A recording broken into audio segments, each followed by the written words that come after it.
Hey, I'm Seal, and that bozo... What's going on? It has been foretold for many years that a man will come and claim the sword from the stone. But a great evil lurks in the shadows, protecting the sword. It has ensured its safety for centuries. Only once the evil has been undone can the sword be claimed. And who among men will rise to the occasion? Who will seek to vanquish evil and pull the sword from the stone? What was that? That wasn't in the script. Well, to kick off, I think it's time to do some inventory management. I am rapidly running out of inventory space. I think it's time to make an executive decision on these lamps. I'm going to use them on prayer. It's super duper slow at 4.5 experience a bone. One lamp counts as 73 wizards at this level, so it'll be some nice experience. Level 15 fishing from a cheeky evil Bob random. Nice to get these levels. I don't know what fishing chunk tasks I'll have to do in the future, but it'll be nice to have some levels under my belt before I get to them. Level 55 strength coming in, and with it a new max hit of 8. A few more levels to go before it applies to the other attack styles, but I'm probably going to be training strength for the remainder of this chunk, so it's nice to have. Also means I can more easily 2-hit wizards. Yes, finally. I've been waiting for a grave random. I actually recently learned you can deposit items, and my inventory is a little full right now. So I'll be getting rid of my gems, armor, bolts, and arrows to save on some inventory space here. Happy days ahead of us with more inventory space once more. More pieces of the zombie outfit coming in, and I don't like them nearly as much as the pants and gloves, so I think those will stay as welcome additions in my inventory. Alright guys, I just spent the past day and a half farming runes. It's time for a big Timmy killing session. It took me a few minutes to find a world. There has been a huge uptick in bots at the tower lately, so let's pray RNG is on our side today.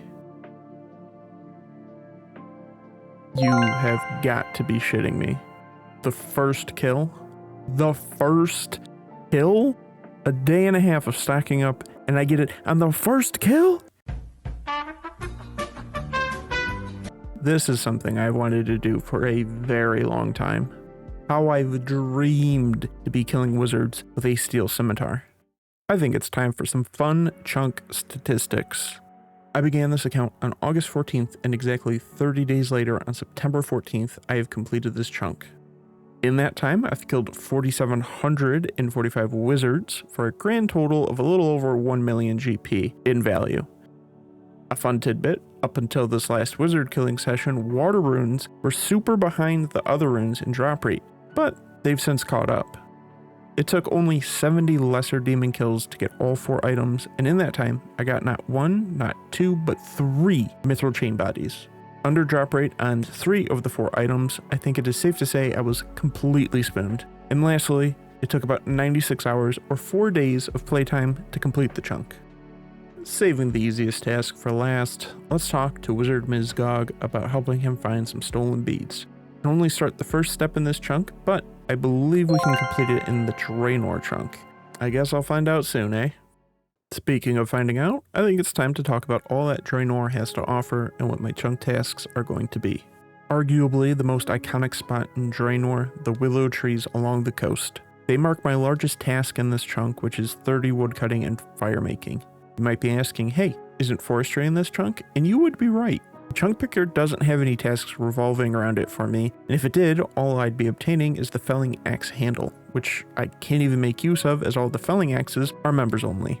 I was really looking forward to unlocking forestry because I heard it was available to free-to-play players, but I'm left feeling a little disappointed. As I complete this task, I will be collecting the anima-infused bark, but I won't be pursuing the felling axe handle as it's not required and it's functionally useless to me. Next up, we have the Draynor Village Center.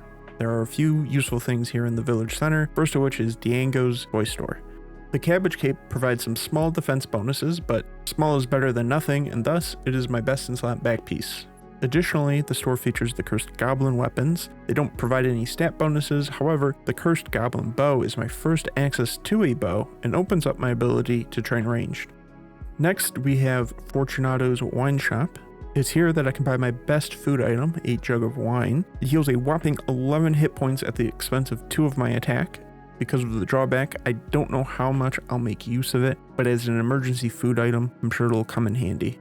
Lastly, off to the side of the village center, we have a lone imp spawn. This little guy has some interesting items in his drop table, but most notably for this chunk are the beads for the imp catcher quest and a hammer. Completing the imp catcher quest will net me an amulet of accuracy, which provides some small attack bonuses and makes it my best in slot amulet for a good while. Next stop is the Draynor sewers. Down in the depths, we have a couple of skeletons and zombies. Notable drops include arrows and a bronze bar. Combining the bronze bar with the hammer from imps and the anvil that is also down here, I have a small smithing task to smith a bronze dagger. Admittedly though, the bronze dagger gives me nothing, so I'm going to modify the task ever so slightly, make it so I have to smith bronze plate legs. This will require me to get level 16 smithing, but it also gives me an armor upgrade as I currently have no legwear. Let's head back topside and talk about the Black Knight. The reason I want to talk about them next is because on their drop table they have a 1 in 21 chance to drop a steel bar. You might then wonder if this means I need or should get a higher smithing level to use it. According to the vanilla rules, no.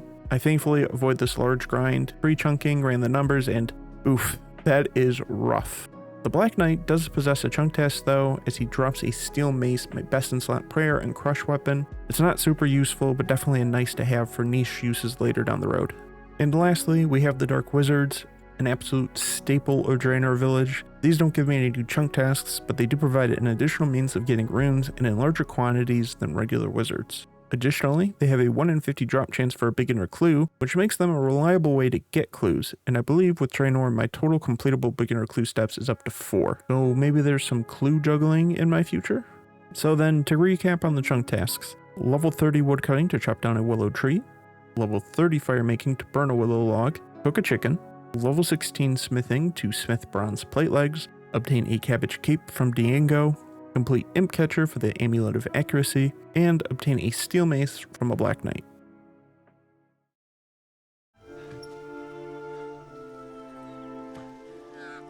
This is it. This is what? If I take one more step, it'll be the farthest away from home I've ever been.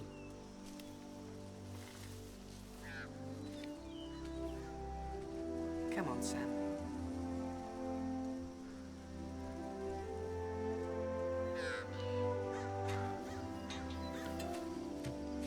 Remember what Bilbo used to say? It's a dangerous business, Frodo. Going out your door, you step onto the road, and if you don't keep your feet, there's no knowing where you might be swept off to.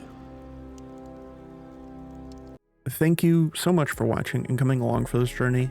It's crazy to think I've completed my first chunk already. I'm excited for the journey to come and can't wait to see where the chunks take me. Be sure to like and subscribe if you're interested in taking this journey with me. I look forward to seeing you in the next video. Peace.